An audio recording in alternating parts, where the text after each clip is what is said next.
ಓಂ ಶ್ರೀ ಗಣೇಶಾಯ ನಮಃ ಶ್ರೀಮನ್ನಾರಾಯಣೀಯಂ ಓಂ ಶ್ರೀ ಕೃಷ್ಣಾಯ ಪರಬ್ರಹ್ಮಣೇ ನಮಃ ದಶಕಂ 83 ಶ್ಲೋಕ 6 ಕಾಶೀಶ್ವರಸ್ಯ ತನಯೋಥ ಸುದಕ್ಷಿಣಾಖ್ಯಃ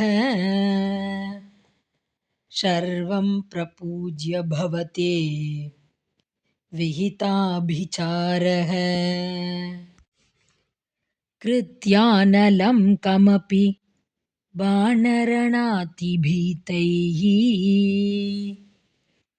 भूतैः कथञ्चन वृतैः सममभ्यमुञ्चत्.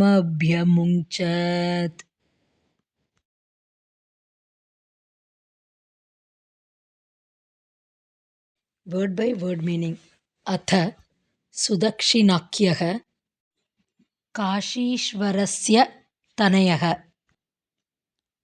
Then the son of the king of Kashi, named Sudakshina, Sharvam, Prapujya, worshipping Lord Shiva, Bhavate, against thee, Vihita Abhicharaha, Vihitaha, performed, Abhicharaha, black magic.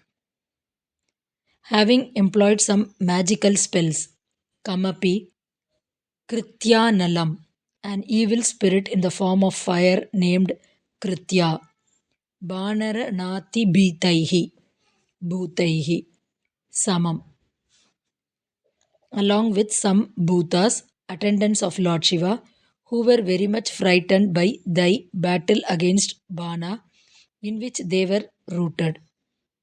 Kathangchana Vrutaihi, and who were brought round to support him with great difficulty.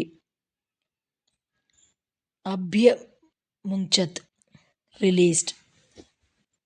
Full meaning.